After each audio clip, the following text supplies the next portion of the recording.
прашање, не сте задоволни за говорот. Следен за постување пратенички прашања според редоследот утврден на координација господин Милорад Додевски. Повелете.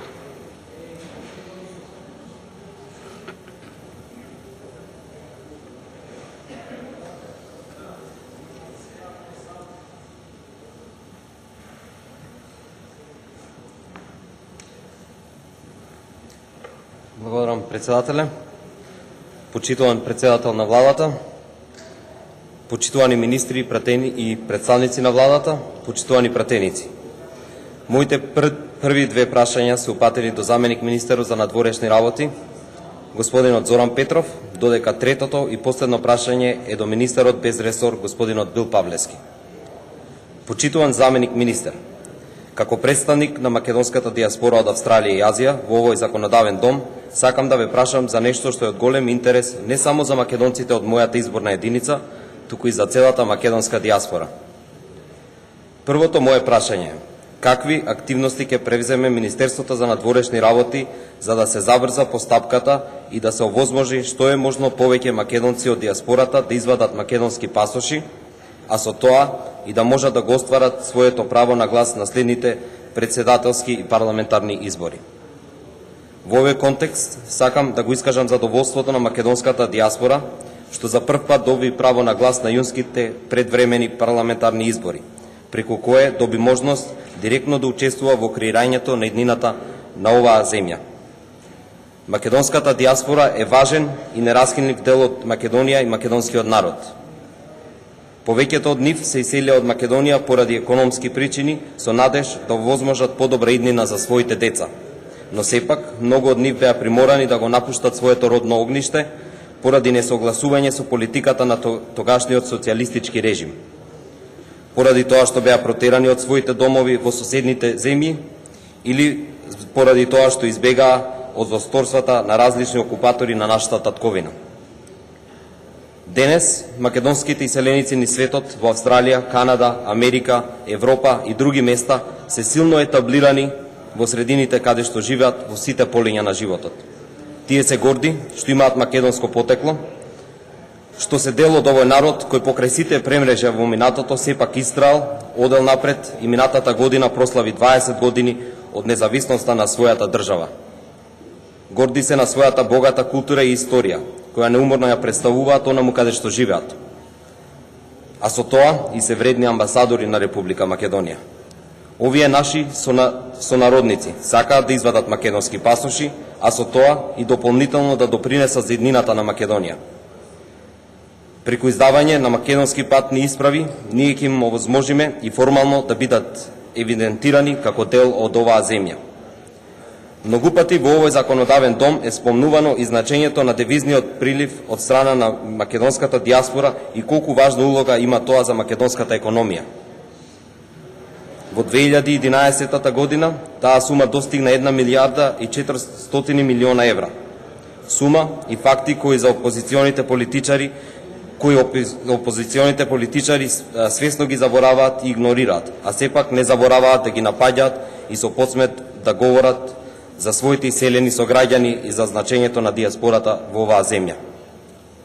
Македонците надвор од границите на Република Македонија сакаат и бараат македонски пасоши. Како уште една потврда за својата лојалност и посветеност кон Република Македонија. Очекуваат Република Македонија да им обезбеди соодветни услови да го остварат правото да поседуваат македонски пасош, право кое повеќето иселеници го гледаат и како чест. Второто мое прашање е во врска со предстојниот НАТО самит во Чикаго, кој се одржува неколку месеци по позитивната пресуда за Република Македонија од страна на Меѓународниот суд на правдата во Хаг. Почитуван заменик министер, според информациите кои се слушаат во јавноста, се повеќе очигледно дека нашиот јужен сосед нема да дозволи да се смени одлуката од Букурешт, а со тоа и уште еднаш ќе го потврди ветото од пред 4 години. Во вакви услови и доколку ова се покаже на дело, тогаш какви мерки ќе преземе владата и дали Република Македонија ќе продолжи и со какво темпо да ги реализира реформите во економијата и останатите сфери, се со цел за понатамошно подобрување на животниот стандард и успешен развој на земјата.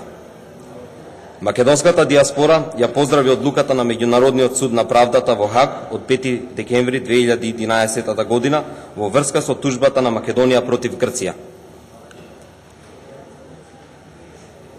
Судот пресуди дека Грција го прекршила членот 11 од Македонско-грчката привремена спогодба со грчкото вето за приемот на Македонија во НАТО на самитот во Букурешт во 2008 година. Имајќи предвид дека пресудите на Меѓународниот суд на правдата во Хаг се обрзувачки за страните во спорот, оваа пресуда е јасна и порачува на Атина дека нема правен основ повторно да става вето на нашата апликација за влез во НАТО, или според зборовите од завршената пресуда, цитирам: "Општо правило е дека нема причина да се претпостави дека државата чии акт или однесување бил оценет како погрешен од страна на судот, ќе го повтори таквото однесување и во иднина. За жал, не можам да констатирам дека тие повторно нема да ја прекршат сега и пресудата. Се прашувам до кога членките на НАТО ќе го толерираат овој правно, логично и морално погрешен негирачки став, со кој се повредува основното универзално човечко право за самоопределување на еден човек или народ. Во овој контекст би сакал денес овде да го пренесам и долгогодишното и повеќе пати повторување барање на македонската диаспора за прекинување на разговорите кои се водат во врска со нашето уставно име. Уставно име, историско, а секако и државно име Република Македонија. Името на нашата држава е Република Македонија. И македонската диаспора порачува дека нема да прифати менување на уставот со цел да се смени државното име на нашата татковина. Мислењето на македонската диаспора е дека Република Македонија, предводена од владата, мора да продолжи со зацртаните реформи и развој, без разлика на потешкотиите кои ни го попречуваат патот.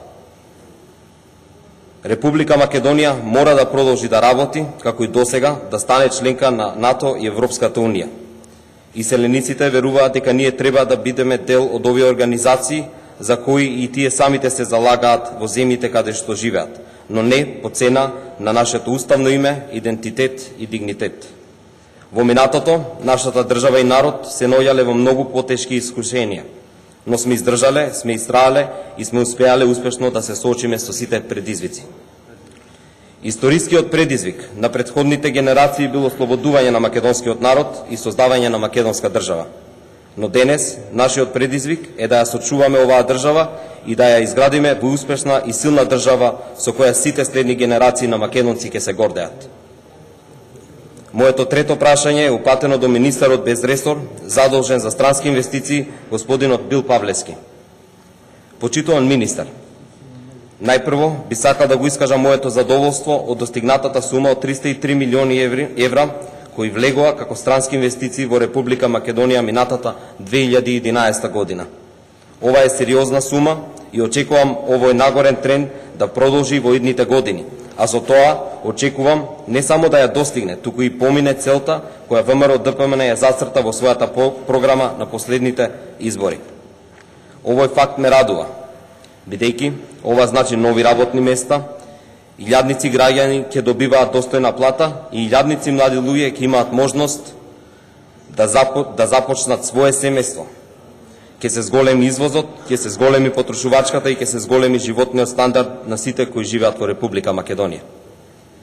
Македонската диаспора низ светот има многу успешни македонски бизнисмени и селеници, кои сакаат да допринесат во економскиот развој на Република Македонија. Многумина од овие наши луѓе, низ разговорите со мене, изразија подготвеност да ги разгледаат потенцијалите за инвестирање овде и, иако Македонија е далеку, сепак сакаат да најдат начин да се вратат и да помогнат на државата преку отворање на нови работни места за локалното население. Сакам да го истакнам и најсвежиот пример, каде во економската зона Жабени, во Битола, 3 плацеви беа купени од наши селеници од Австралија, на кои тие планираат да отворат фабрики. Вакви примери има многу, но сакав само да го спомнам и споделам со вас последниот од пред неколку недели. Во овој контекст, моето прашање до вас е какви активности ќе преземете вие во иднина за подобро да ги запознаете македонските иселеници ширум диаспората за инвестиционите можности во Република Македонија и на кој начин би ги охрабриле да инвестираат овде, а со тоа и дополнително да помогнат во економскиот развој на Република Македонија, првенствено преку отворање на нови работни места. Ви благодарам. Благодарам. Првото прашање упатено до заменик министер за надворешни работи. Одговорот ќе добиете заменикот министер за надворешни работи. Повелете.